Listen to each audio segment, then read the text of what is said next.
YTPC, Curmudgeon Piper. Happy Friday. A Friday elbow shot for you.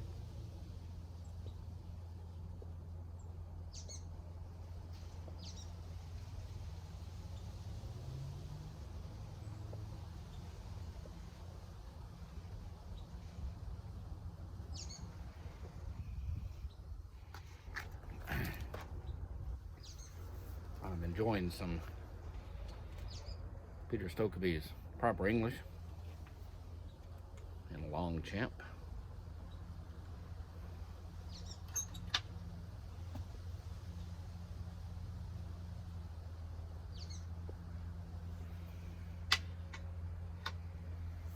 In case you can't tell, it's a little chilly. We had about 2.5 inches of snow yesterday. Thankfully, the sun came out around lunchtime or after yesterday, so it's all gone for the most part.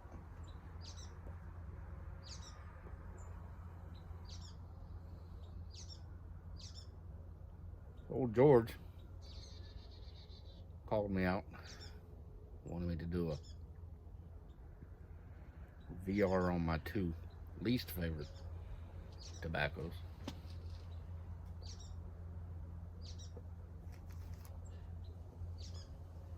One of them's really easy, and then I don't know if the other one's really easy or not. I don't know. We'll come up with something. So of course this is a handoff from volunteer Piper Chris.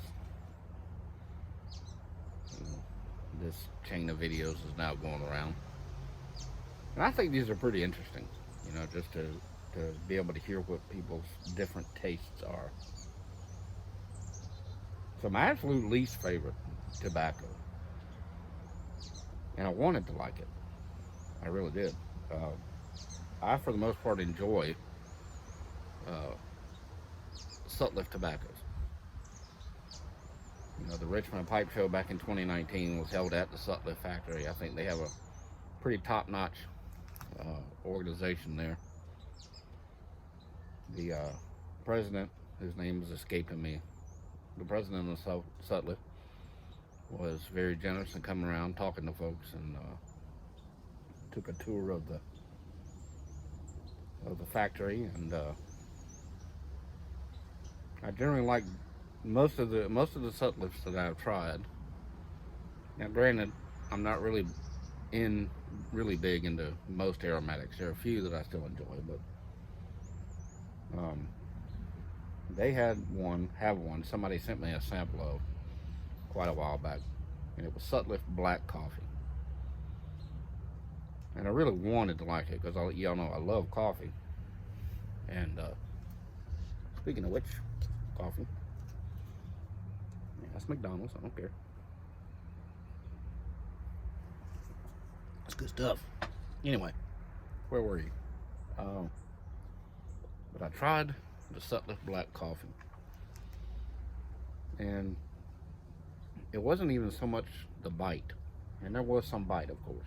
A lot of the Sutliff blends will give you bite if you're not careful with them, give you tongue bite. But there's actually just the flavor didn't appeal to me at all. And so I don't even think I kept that. I think I gave it away or got rid of it or something. But that's the top one that I can recall trying. I was just like, nope, no more, done.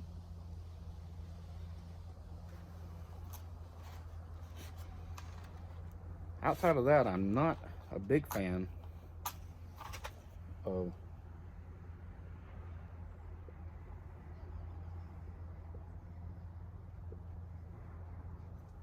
actually, I'm not a fan of at all. Of half and half. Little Yum Yum Paladin has tried to get me to enjoy it.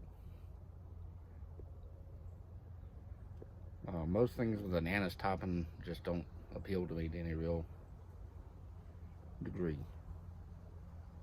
So, yeah, those would be my two. Sutlish black coffee and half and half. Probably two least favorite. And I mean, there's a lot of Cadre blends several that people on here just adore, and I'm like, I don't know why. Half and half ones I didn't know is one. I didn't really get into Prince Albert. Velvet, yeah. But it is what it is. I hate that saying. It is what it is. Well, what is it? I don't know. It just is. All right.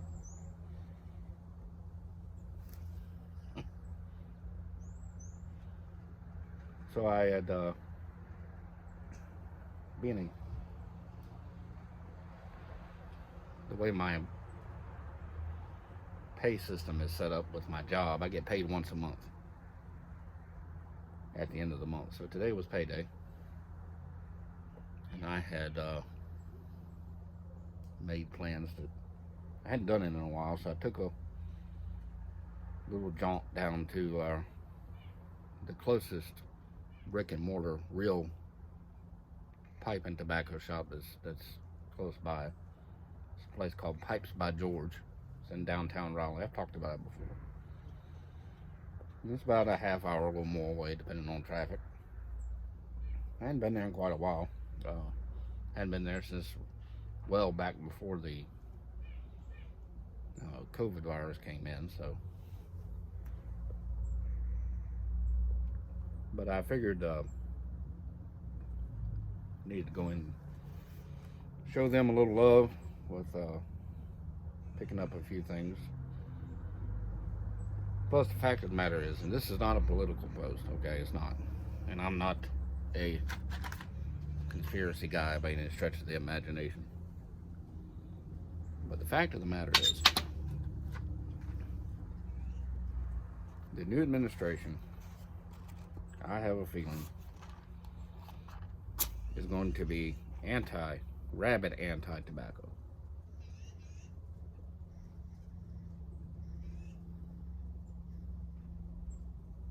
The new FDA guy straight out of California. So I figured maybe not this year, but it sadly, considering there's already 4 states who have implemented this, that online companies cannot ship tobacco to. South Dakota, Washington, Connecticut, maybe Utah, somewhere. I think those are it. Anyway, one of those, some of those, whatever. But I have a feeling that's, and I could be wrong. I pray I'm wrong, but I have a feeling that that's going to become more of the standard. Certain states are going to be disallowing the movement of tobacco across state lines due to taxes and things like that. I mean, we've already seen the demise of Storyteller's Pipe, which is very sad. But anyway, I decided that there's a good chance that sometime in the next year or two, the tobacco-lypse is coming, and I don't think we'll ever get to the point where pipe tobacco won't be available, but I do think that there's a good chance sometime in the future we're going to get to the point where, just like Mike at Briar Blues talks about, the tins in Canada run about 50 or 60 bucks. I sadly think that we could be on that path, and I hope not. But so anyway, I dropped in there today, and these guys, they have overhead, and so you're always going to pay a premium. That's why I had to plan for it. Let's see what I got. I picked up, because I was out, a tin of Escudo. Now, this is from 2019. Got about 2 years on it. Now, I see Escudo online for sometimes as low as 13 bucks. But as you can see, in a brick and mortar, it's 22 bucks.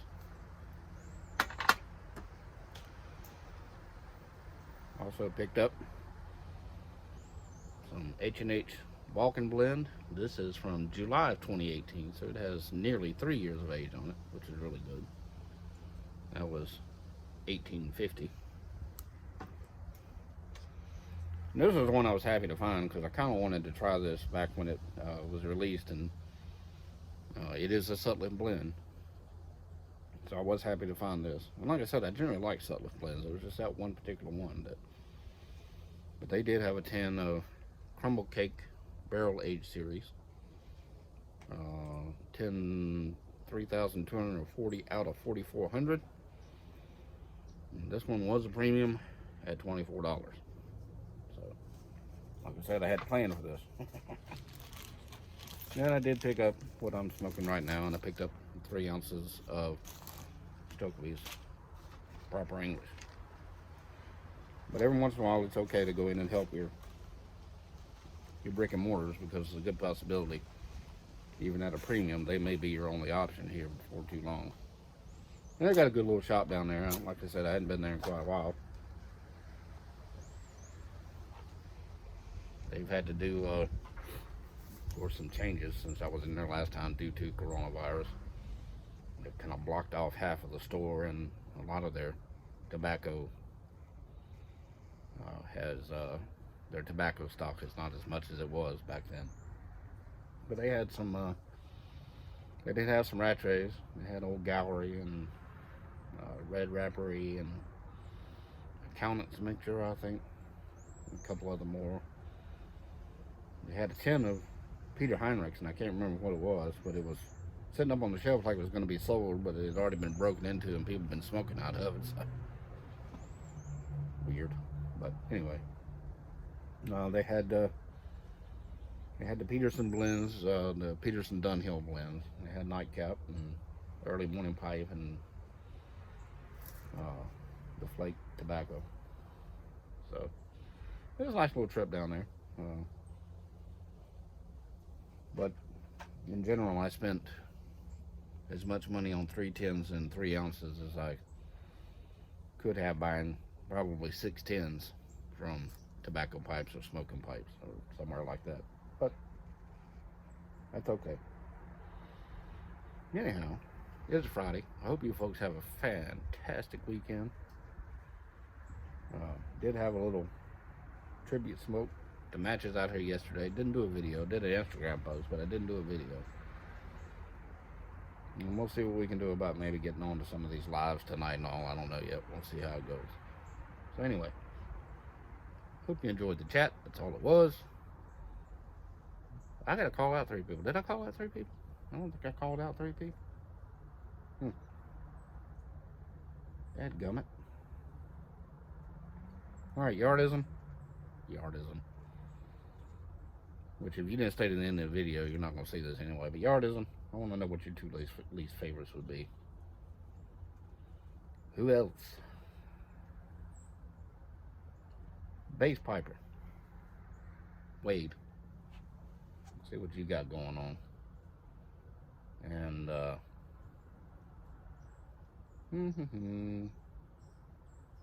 let's sit and think. Let's ponder, shall we? So Yardism, Bass Piper, and heck, we'll go with Luke. Cincinnati Piper. I don't think anybody's called him yet. So Yardism, Bass Piper, and Cincinnati Piper, Luke Reisner. You guys feel so inclined, let's hear what you got to say. You folks be well, be humble, be grateful for all that you have. See you again soon.